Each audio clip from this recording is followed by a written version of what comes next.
પ્રકરણ 10 ભારત કૃષિ પ્રસ્તાવના। વિદ્યાર્થી મિત્રો, ભારત એક કૃષિ પ્રધાન દેશ છે, જ્યાં ખેતીને એક વ્યવસાય તરીકે જોવામાં ન આવતા જીવનના એક ભાગ તરીકે જોવામાં આવે છે। દેશની વસ્તીનો મોટો સમુદાય કૃષિ ક્ષેત્રે રોકાયેલો છે અને રાષ્ટ્રીય આવકનો 26% હિસ્સો કૃષિમાંથી પ્રાપ્ત થાય છે। માટે કૃષિ મહત્વનું સંસાધન છે।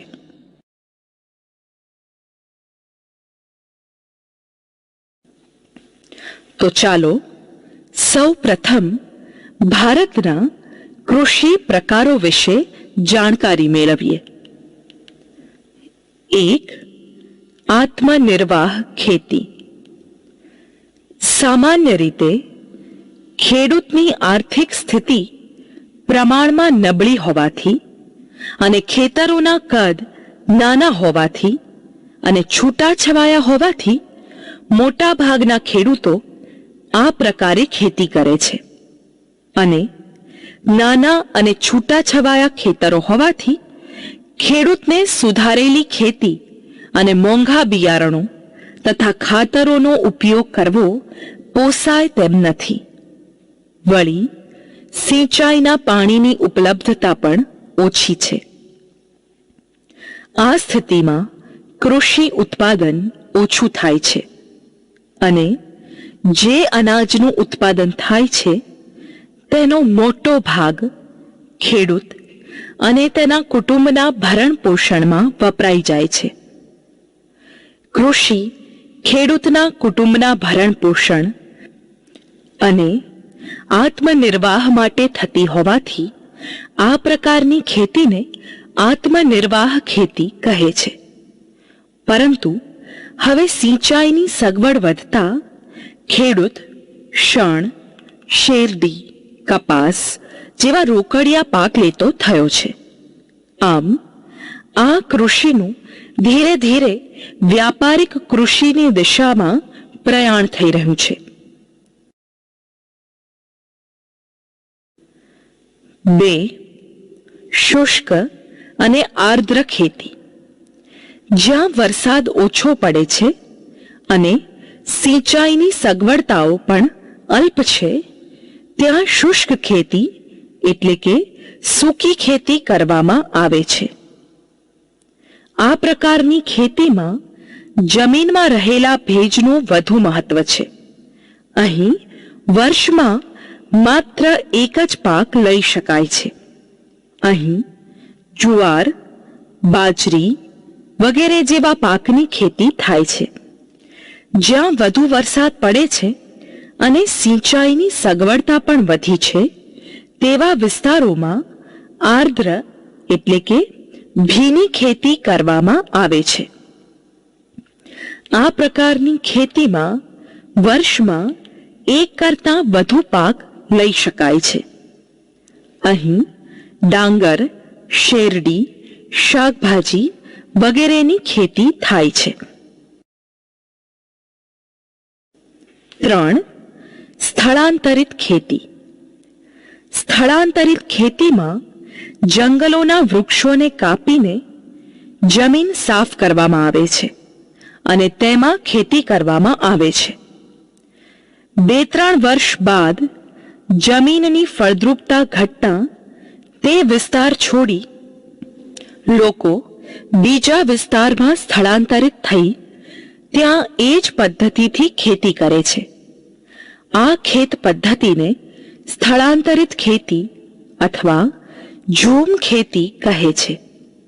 અહીં મોટા ભાગે સૂકા ધાન્ય પાક જેવા કે મકાઈ, જુવાર વગેરેનો પાક લેવામાં આવે છે। 4. બાગાયતી ખેતી। સામાન્ય રીતે આ પદ્ધતિ હેઠળ ઉગાડવામાં આવતા પાકની સાર સંભાળ અને માવજત ચીવટપૂર્વક કરવામાં આવે છે। આ ખેતીને બાગાયતી ખેતી કહે છે। જેમાં લાંબા સમય સુધી ઉત્પાદન મળતું રહે છે. દાખલા તરીકે ફળો, ચાના બગીચા વગેરે. આ ખેતીમાં વધુ મૂડીની આવશ્યકતા રહે છે. સુદ્રઢ આયોજન, ટેકનિકલ જ્ઞાન, યંત્રો, ખાતરો, સિંચાઈ અને પરિવહનની સુવિધાઓ વગેરે બાગાયતી ખેતી માટે આવશ્યક છે. ચા, કોફી, સિંકોના, કોકો, રબર, વિવિધ ફળોની ખેતી આ પ્રકારે થાય છે. મોટા ભાગે ચા કોફીના બગીચાની પાસે જ તેમને પ્રક્રિયાતીત એટલે કે પ્રોસેસિંગ કરવાની ફેક્ટરીઝ આવેલી હોય છે. ભારતના ઉત્તર પૂર્વીય રાજ્યોમાં, પશ્ચિમ બંગાળના હિમાલયની તળેટીમાં અને દક્ષિણ ભારતની નીલગિરી અને અન્નામલઈ ટેકરીઓ પર આ પ્રકારની ખેતી થાય છે. 5. સઘન ખેતી. જ્યાં સિંચાઈની વધુ સગવડ છે ત્યાંનો ખેડૂત ખાતરો, જંતુનાશક દવાઓ વગેરે અને યંત્રોનો કૃષિમાં વ્યાપક ઉપયોગ કરે છે. પરિણામે કૃષિનું ઉત્પાદન વધે છે. ખેતીના આ પ્રકારને સઘન ખેતી કહે છે.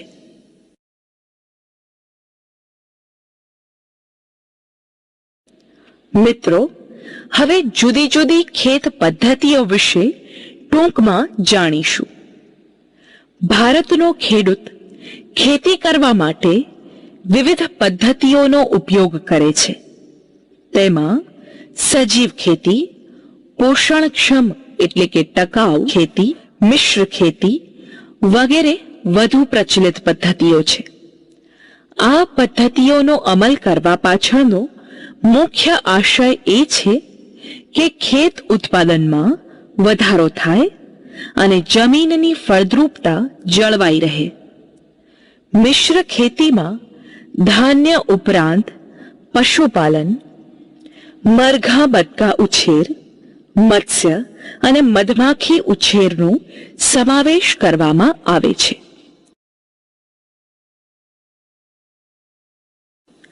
ભારતની કૃષિ પેદાશો.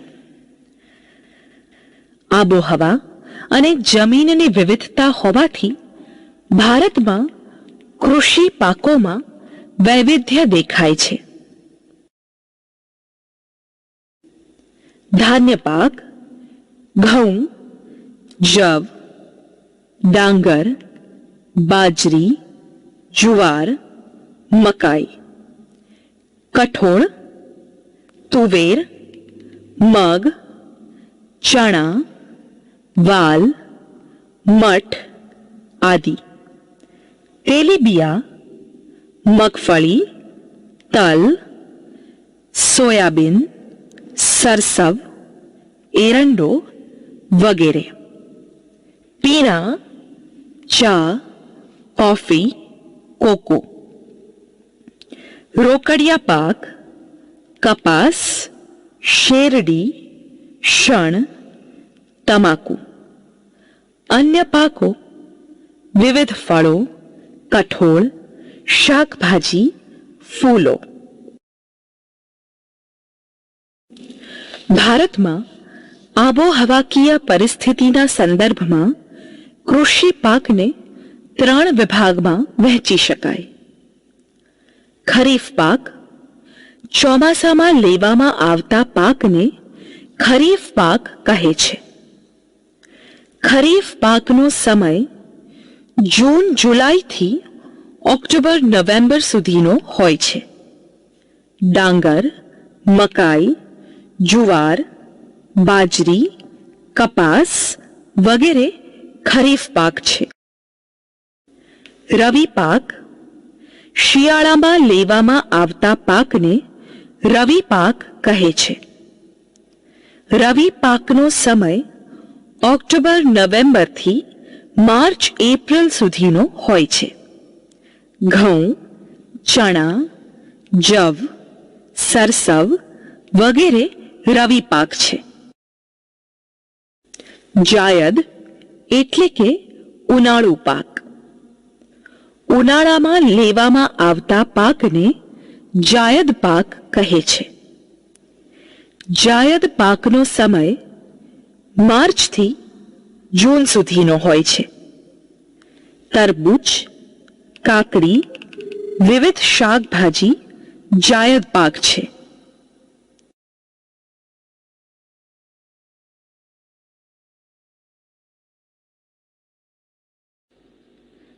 મિત્રો, હવે ભારતના મુખ્ય કૃષિ પાક વિશે જોઈએ. ધાન્ય પાક. ભારતમાં કુલ વાવેતર વિસ્તારના 75% વિસ્તારમાં ધાન્ય પાકની ખેતી થાય છે અને કુલ કૃષિ ઉત્પાદનના 50% ઉત્પાદન ધાન્ય પાકમાંથી મળે છે. ડાંગર. ડાંગર મહત્વનો કૃષિ પાક છે.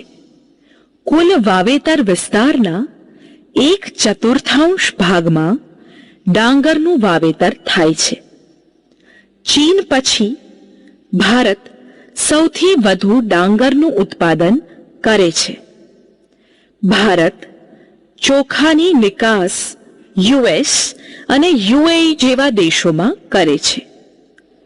ડાંગર ઉષ્ણકટિબંધીય ખરીફ પાક છે.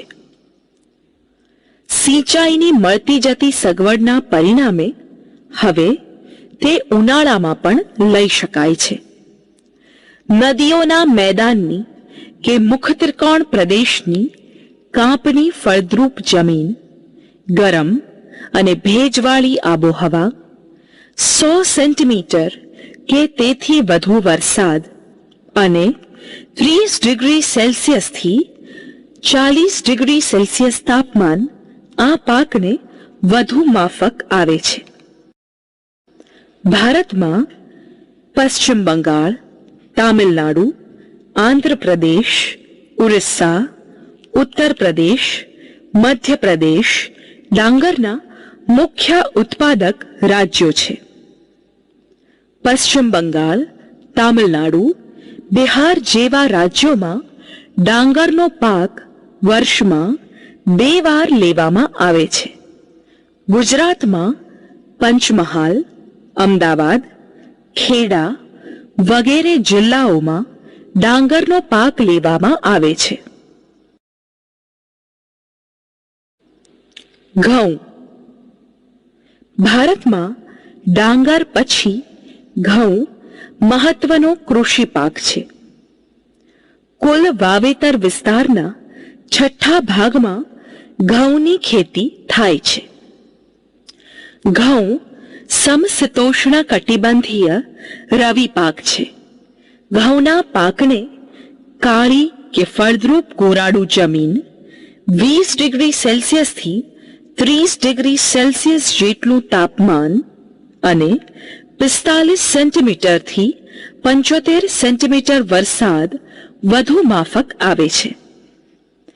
ઝાકળથી પાકને ફાયદો થાય છે, પરંતુ અતિશય ઠંડી કે હિમથી પાકને નુકસાન થાય છે. આજે મોટા ભાગે ઘઉંનો પાક સિંચાઈ હેઠળ લેવામાં આવે છે. ભારતમાં ઘઉં ઉત્તર પ્રદેશ, પંજાબ, મધ્યપ્રદેશ, હરિયાણા, બિહાર અને ગુજરાતમાં લેવામાં આવે છે. પંજાબ અને હરિયાણામાં સિંચાઈની વધુ સગવડતા હોવાથી ત્યાં હેક્ટર દીઠ ઉત્પાદન વધારે થાય છે. તેથી પંજાબને ઘઉંનો કોઠાર કહેવામાં આવે છે. ગુજરાતના ભાલ વિસ્તારમાં ભાલિયા ઘઉં થાય છે. તે ઉપરાંત મહેસાણા, રાજકોટ, જૂનાગઢ, ખેડામાં ઘઉં વધારે થાય છે. પોષક તત્વોની દ્રષ્ટિએ ઘઉંમાં કાર્બોહાઈડ્રેટ્સ, પ્રોટીન, ચરબી ઉપરાંત લોહ અને ફોસ્ફરસ જેવા તત્વો શામેલ હોય છે. ઘઉંમાંથી રોટલી, ભાખરી, બિસ્કિટ, બ્રેડ વગેરે જેવી વાનગીઓ બને છે. આથી જ ઘઉંને અનાજનો રાજા કહેવામાં આવે છે. જુવાર, જુવાર, બાજરી,